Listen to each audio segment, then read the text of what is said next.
What is up, YouTube, and welcome back to another episode of Elevate Life and Elevate Fitness.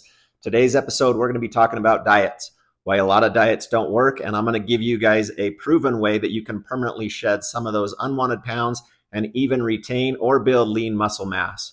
First, guys, I need a huge favor. I need you to all go subscribe, like, comment, and share. That helps put this information in front of as many people as we can and those people out there that really need this information. So do me a huge favor, hit that subscribe button. Stick with us, you guys. Hang tight. You're not going to want to miss this episode. It's a good one.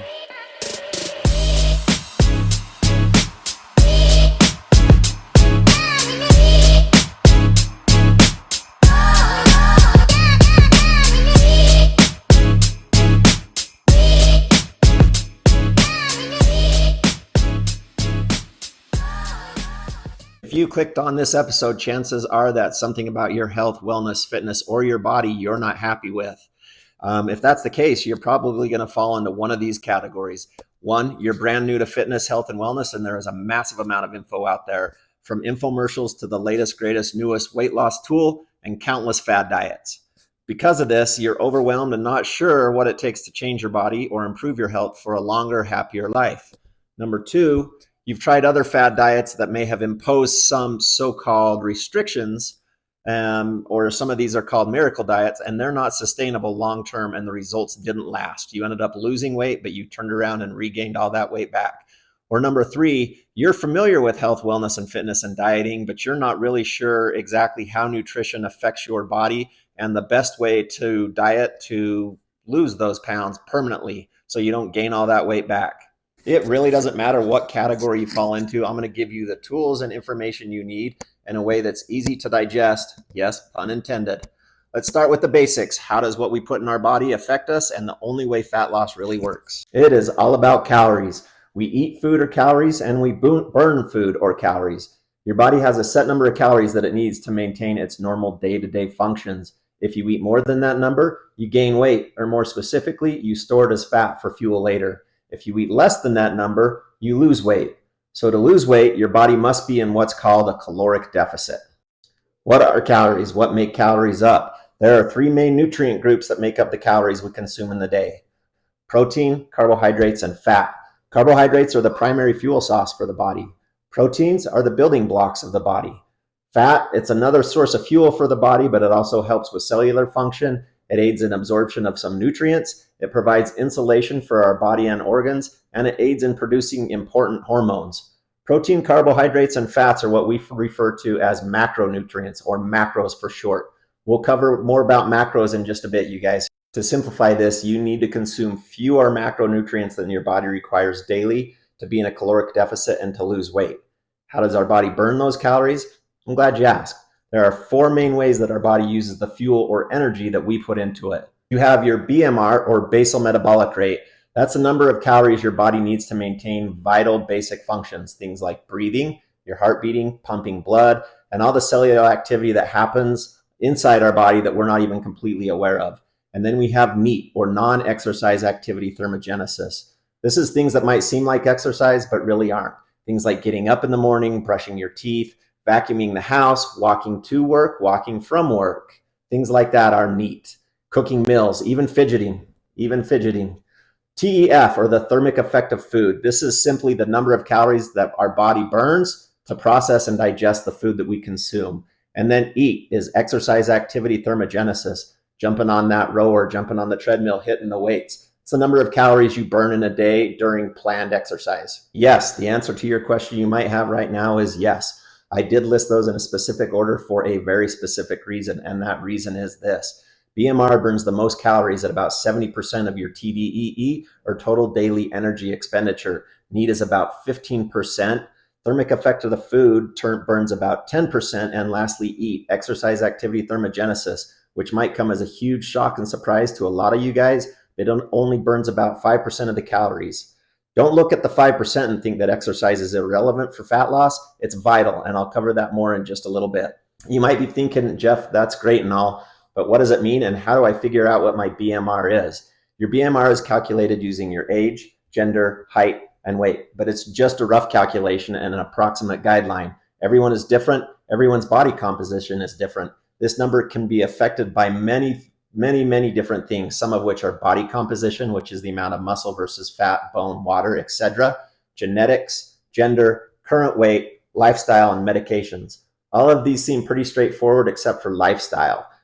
What I'm talking about with lifestyle is, does your job require you to sit at a desk in an office all day? Or are you doing manual labor, moving heavy objects all day long? Do you exercise on a regular basis or not at all? That's lifestyle. As a basic example, let's say you're a 30-year-old male that is 6 feet tall and weighs approximately 200 pounds.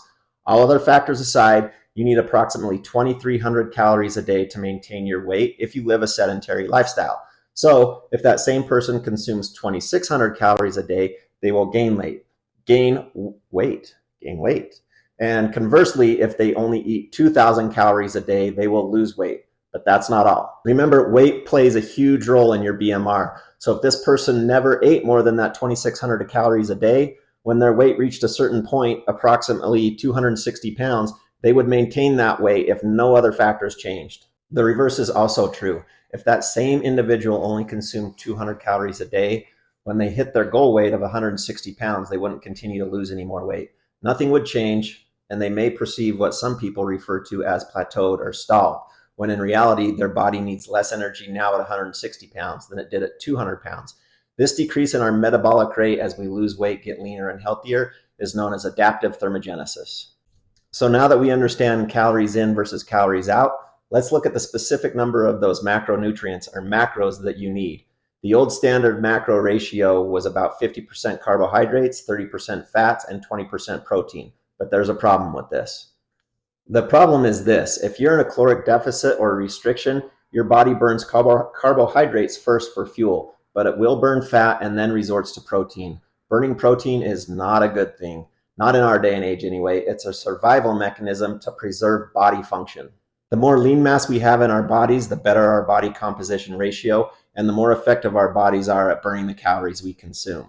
Lean muscle mass improves your BMR, but if we're only consuming 20% of our calories from protein on a 2,000 calorie diet, we're only getting about 100 grams of protein, which is not nearly enough to rebuild, repair, or even build new lean muscle. You end up losing lean mass, and as a result, your BMR goes down. This is compounded if you're exercising on a regular basis and not getting enough of this nutrient to repair your muscles. A good goal to aim for if you're going to exercise and want to maintain your lean muscle mass or even build lean muscle mass is 0.7 to 1 gram of protein per pound of body weight. Yes, I said it. You can build lean muscle mass while losing fat. Next, we're going to talk about fats. Fats should be about 0.3 grams per pound of body weight if fat loss is the goal, and carbohydrates should make up the rest. Somewhere between 30 to 50% of your calories in would be carbohydrates. Don't get too hung up on these numbers. We are going to cover these in depth on our next video that will cover macros and meal prep. Okay, so why is any of this important? And why do severe calorie restriction diets or crash diets not work? The more severely you restrict your calories, the fewer calories you have to maintain the lean muscle mass that we just talked about. We inadvertently decrease our body's BMR. Yes, you will absolutely lose weight, but there is no way your body can sustain such a severe calorie restriction long term. And worse yet, as soon as you turn to a normal calorie intake, your body's going to store all those newfound calories plus some in the form of fat. Why is it storing them as fat? Well, you just went through a starvation episode, and your body's defense mechanism is to hold on to all that newfound food, assuming that you're going to go through another starvation episode and your body doesn't know when its next meal is coming. Our bodies are an amazing machine and designed to survive. This starvation response is just one example of how our bodies adapt to stress, and it was a great tool back in the days of the cavemen when they didn't know when their next meal was coming. But unfortunately for us, it becomes a vicious feedback loop and results in what we know today as yo-yo dieting. So how do we fix this problem? You've almost likely heard the analogy of the tortoise and the hare, and that example couldn't be any more true or accurate than it when it comes to losing weight and maintaining that weight loss. I'm not talking about a crash diet for your sister's wedding in a month. I'm talking about a lifestyle change.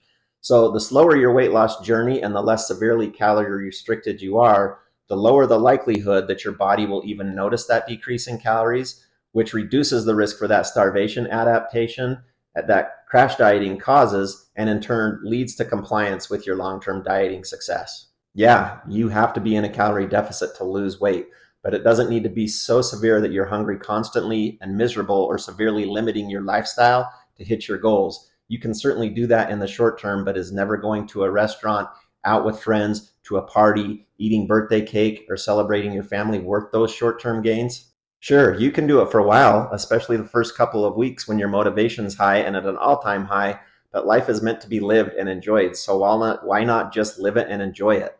Starting now, today. Yeah, your progress is going to be slower, but that's the point. It's much easier to maintain this if the weight loss was slow rather than a sprint.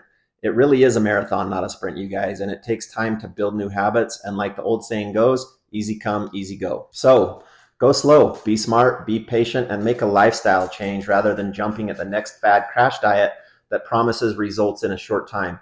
Yes, you will lose weight on those crash diets, but I promise the results won't last. Start small, make small changes. Aim for a goal to lose 0.5 to 1% of your body weight per week. The slower, the better. Shooting for a calorie restriction of 20% below your maintenance calories is a good place to start. I'll attach some links and tools below so you guys can figure out what your approximate maintenance calories are based on your BMR. Set realistic goals with an endpoint. Figure out your goal and subtract that 0.5 to 1% weight per week to find your target date. It will be slower than you're probably hoping and slower than you think, but you'll thank yourself for it years down the road when you keep that weight off. Make a plan and stick to it. Consistency is key. It's the biggest key here. Remember, if you fail to plan, you plan to fail. Meal prep is an amazing tool here. And like I said, we're not going to cover that. We'll cover that in the next video with macros and meal prep. It's its own subject and something we'll cover later. It's too much to cover now. All right, you guys, we are winding down, but I have 6 things that can be a game changer on this journey. Number 1, increase your NEAT. Walk more, get up at work more, be more active. If you're walking, shoot for 8,000 steps a day and go from there. If that's too much, look at how much you're walking every day and just increase that by 1%. Number 2, drink at least 120 ounces of water a day. Number 3, shoot for 600 grams of vegetables and fruit every single day. And number 4, hit that protein goal. Aim for that 0.7 to 1 gram per pound of body weight. Number 5, and probably one of the most overlooked tools for losing weight, is sleep and recovery. You need to be sleeping at least 7 to 8 hours a night. Recovery is key. And if everything else is on point and you're struggling to progress, look at your sleep and recovery habits. And number 6, probably the most important one here, take time for yourself. Fill your cup. I don't care if it's 1 minute, if it's 5 minutes, if it's 10 minutes.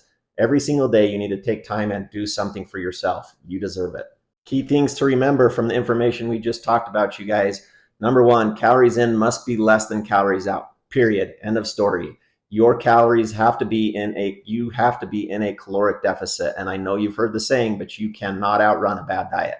Everyone is different and unique, and everyone's journey is different and unique. So don't compare your journey to anybody else. It's you versus you. Small changes daily over time add up to big changes over time. Focus on doing 1% better every day. 1% daily over a year really, really adds up. Find a way to track your food, you guys. Macros, macros, macros. Whether it's with an app, and there are tons of them out there, and I'll leave some links in our next video when we cover macros, or you're using the old-fashioned pen and paper. Do this at least for the first little while until you get an idea of how different foods affect you differently, how different macro ratios affect you, and you understand what portion size and diet really looks like. It is okay to have a bad day, you guys. It's okay to have a bad meal. Do your best, and if you fall down, get up. Don't dwell in the past. Move on. One bad meal or one bad day or one bad week won't ruin your progress, but dwelling on it will. Worry less about the scale and more about how you feel and look. Yeah, the scale is an important and necessary tool, but it doesn't tell the entire picture.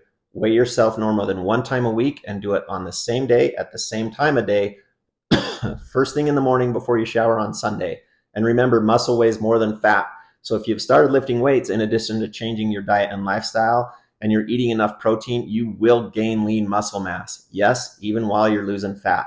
Enjoy this weight gain. You will look better, feel better, and as a bonus, you're increasing your BMR. Take progress photos weekly. Same day you weigh. Take them in the same spot, the same time of day, in the same clothes with the same lighting. You'll be amazed at what the camera sees that the scale doesn't. Take weekly measurements, your neck, your chest, your biceps, your waist, your hips, your thigh, your calf. Do it at the same time as your pictures and your weights. And lastly, and most importantly, remember you're building better, healthier habits that are sustainable and can last a lifetime. Like I said, you all stay tuned for that in-depth look at macros and meal prep and how to easily track your macros. As always, if you made it this far, thanks for watching. Please subscribe, like, comment, and share with anyone you feel like could benefit. And until next time, elevate your life. Peace.